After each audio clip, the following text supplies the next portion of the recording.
আসসালামু আলাইকুম। আমাদের একটা স্বপ্ন ছিল যে কিউবা মিসেল তিনি অ্যাটাকিং মিডফিল্ডার সিঙ্গাপুরের বিপক্ষে আগামী 10 জনের যে ম্যাচ সেই ম্যাচে তিনি খেলবেন, কিন্তু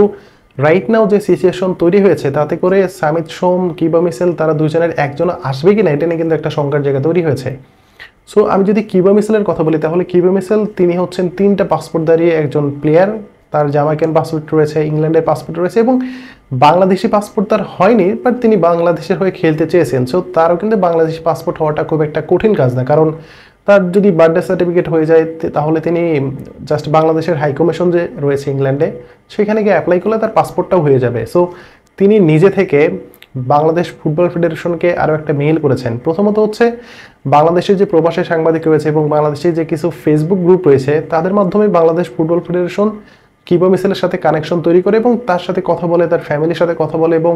তার থেকে ইন্টারেস্ট জানতে চাই যে তিনি বাংলাদেশের হয়ে খেলতে চান কিনা। এরপরে মূলত কিউবা মিসেল তার যে ফ্যামিলি রয়েছে এবং একই সাথে তার যে এজেন্ট রয়েছে তাদের মারফতে কিন্তু বাংলাদেশ ফুটবল ফেডারেশন যেটা জানতে পারে যে তিনি বাংলাদেশের হয়ে খেলতে রাজি আছেন এবং তিনি ইন্টারেস্টেড। সো বাদ বাকি যে ক্রাইটেরিয়া বা যে কাজগুলো রয়েছে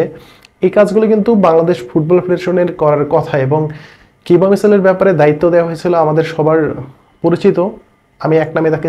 বলবো, সে হচ্ছে ইমরুল হাসান। সো ইমরুল হাসান এই পুরো দায়িত্বটা নিজের কাঁধে নেন এবং তাকে নিয়ে বর্তমান বাংলাদেশ ফুটবল ফেডারেশনে যে পরিমাণ কন্ট্রোভার্সি চলছে, সো তিনি চাচ্ছিলেন যে যদি কিউবা মিসেলকে বাংলাদেশে নিয়ে আসা যায় তাহলে হয়তো তার নামে যে কন্ট্রোভার্সিগুলো আছে এই সব কিছু সবাই ভুলে যাবে। কিন্তু তিনি যে ব্লেন্ডারটা করেছে সেটা হচ্ছে প্রথমত বাংলাদেশ ফুটবল ফেডারেশন থেকে তাকে একটা মেইল করা হয়, তার ইন্টারেস্ট জানতে চাওয়া হয় এবং তার কি কি রিকোয়ারমেন্ট আছে এই সব কিছু জানতে চাওয়া হয় এবং এটার পরিপ্রেক্ষিতে কিউবা মিসেলের এজেন্ট যারা রয়েছে তারা কিন্তু একটা ফিরতি মেইল করে এবং সেখানে সুন্দর করে স্পষ্টভাবে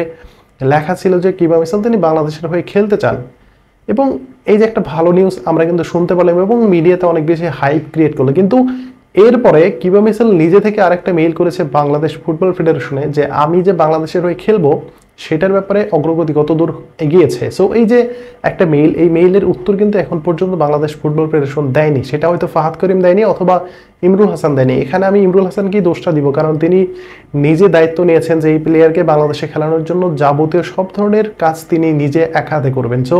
ফাহাদ করিম তিনি যে কাজগুলো করেছেন সেই কাজগুলো কিন্তু সফলভাবে হয়েছে, বাট ইমরুল হাসানের যে কাজটা এটা নিয়ে কিন্তু আমরা একটু হলেও সন্দিহান ছিলাম যে আমাদের কিউবা মিসেলকে নিয়ে যে ইমরুল হাসানের যে একটা পরিকল্পনা সেটা ফিকে হইতে পারে। So end of the day আমরা কিন্তু এটাই দেখতে পাচ্ছি যে কিউবা মিসেলকে নিয়ে একটা শঙ্কার জায়গা তৈরি হয়েছে, কারণ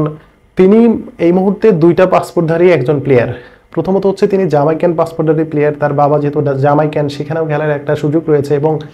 জামাইকা এই মুহূর্তে 80-র ঘরে তার র্যাঙ্কিং, ফুটবল র্যাঙ্কিং এবং একই সাথে ইংল্যান্ডের পাসপোর্টও রয়েছে, যদিও তিনি ইংল্যান্ডের বয়সভিত্তিক দলে এখন পর্যন্ত সুযোগ পায়নি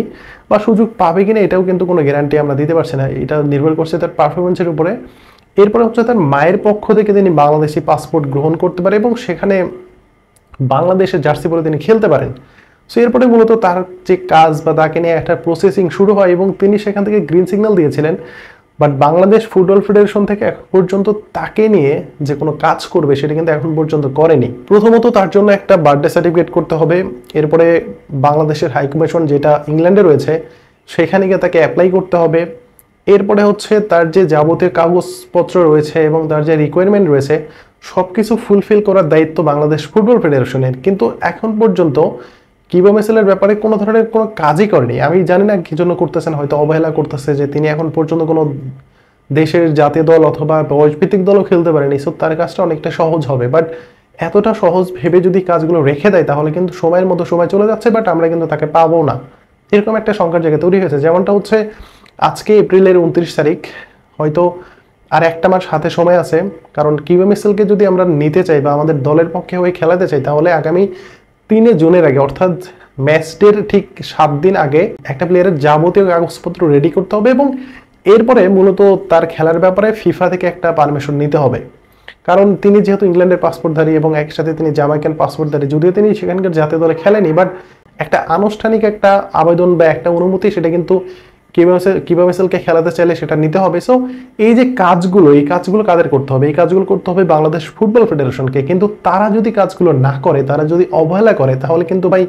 সিঙ্গাপুরের বিপক্ষে যে আমাদের একটা শক্তিশালী মিডফিল্ড আমরা পরিকল্পনা করছিলাম যে সেখানে হামজা চৌধুরী থাকবে, কিউবা মিসেল থাকবে, সামিত সোম থাকবে, এই সবাই মিলে কিন্তু আমাদের একটা ভালো মিডফিল্ড হওয়ার একটা সম্ভাবনা ছিল এবং সেখানে সিঙ্গাপুরকে হারানোর মতো একটা আমরা যে পরিকল্পনা বা একটা ম্যাচটা যে জিতে আমরা উদযাপন করবো এই ধরনের একটা পরিকল্পনা কিন্তু আমাদের হাতে ছিল এবং আমরা সবাই রেডি ছিলাম। কিন্তু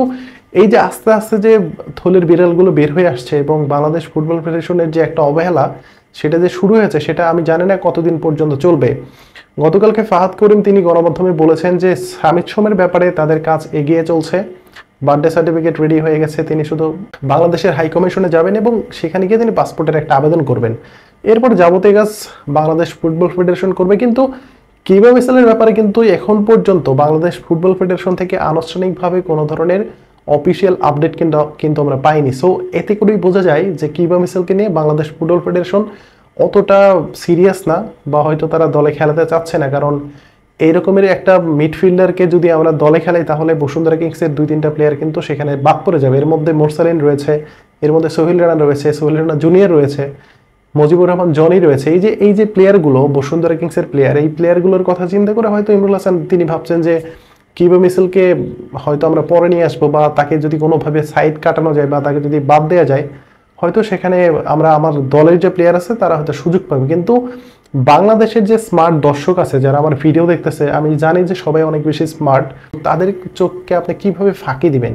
এটি কিন্তু সবচেয়ে বড় একটা প্রশ্ন। সো বাংলাদেশ ফুটবল ফেডারেশনের উচিত সব ধরনের কাজকে খুব তাড়াতাড়ি করতে হবে, কারণ আমাদের হাতে সময়টা খুবই কম। আগামী 10 জুনের আগে বাংলাদেশ চাচ্ছে 5 জুনের মধ্যে একটা প্রস্তুতিমূলক ম্যাচ খেলতে বা একটা ফ্রেন্ডলি ম্যাচ খেলতে, সেখানে সুদানের মতো দলকে ইনভাইট করা হতে পারে, নেপালের মতো দলকে ইনভাইট করা হতে পারে বা চাইনিজ টাইপের বা যে কোনো দলকে কিন্তু সেখানে কিন্তু ইনভাইট করা হতে পারে এবং একই সাথে বাংলাদেশ ফুটবল ফেডারেশনের যে কোচ তিনি সেখানে একটা প্রস্তুতিমূলক ম্যাচ খেলতে চেয়েছেন এবং সেই প্রস্তুতিমূলক ম্যাচে হয়তো বাংলাদেশি প্লেয়াররাই খেলবে, কারণ বিদেশি যে প্লেয়ার রয়েছে এর মধ্যে যে প্রবাসী ফুটবলার রয়েছে এর মধ্যে হামজা চৌধুরী, সামিত সোম, কিউবা মিসেল এই দুজনের ব্যাপারে তো এখনো কোনো আপডেট আমরা পাইনি। বাট আপনি যদি দেখেন তাহলে ফাহমিদুল ইসলাম তার সবকিছু রেডি আছে, তিনি হয়তো বাংলাদেশে আসবে এবং সেই ম্যাচটা খেলবে এবং হামজা চৌধুরীকে আসলেও তার ক্লাব ওই টাইমে ছুটি দিবে কিনা এটাও নিয়ে কিন্তু একটা প্রশ্ন রয়েছে। সো সবকিছু মিলে আমরা যে স্বপ্নটা দেখা শুরু করেছিলাম সেটা কিন্তু আস্তে আস্তে কেমন যেন উল্টাপাল্টা হয়ে যাচ্ছে। সো এখান থেকে বাংলাদেশের ফুটবলকে বাঁচাতে হলে আমরা জানি যে সিন্ডিকেট তো একটা আছে, সো এই সিন্ডিকেটটাও কিন্তু রাইট নাও আমাদের উপরে একদম খুব ঘাড়ে নিঃশ্বাস ফেলছে, কারণ মাঝখানে বাংলাদেশের দর্শকরাতে কিন্তু এটা নিয়ে অনেক বেশি প্রতিবাদ জানিয়েছিল, এটা নিয়ে অনেক বেশি সোচ্চার ছিল, কিন্তু আস্তে আস্তে সেই সিন্ডিকেটের দিক থেকে বাংলাদেশ ফুটবল ফেডারেশন তারাও নজর সরিয়ে নিয়েছে এবং দর্শকরা যারা রয়েছে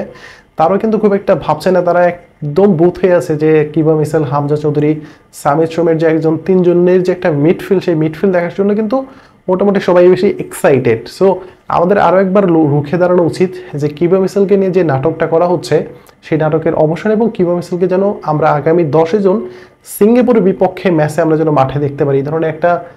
আমাদের প্রতিবাদ করতে হবে এবং এটা নিয়ে বাংলাদেশ ফুটবল ফেডারেশন তাবিদ আওয়ালকে বলতে হবে, ফাহাদ করিমকে বলতে হবে। সো ইমরুল হাসানের উপর ভরসা রেখে ভাই কোনো কিছু পসিবল না। সো আপনাদের মতামত চাচ্ছি যে এই মুহূর্তে কিউবা মিসেলকে নিয়ে বাংলাদেশ ফুটবল ফেডারেশনের কি করলে তার জন্য ভালো হবে এবং আগামী 10 জুন হয়তো কিউবা মিসেলকে আমরা পাবো, এসব কিছু কিন্তু আপনি চাইলে কমেন্ট বক্সে জানাতে পারেন। ধন্যবাদ সবাইকে।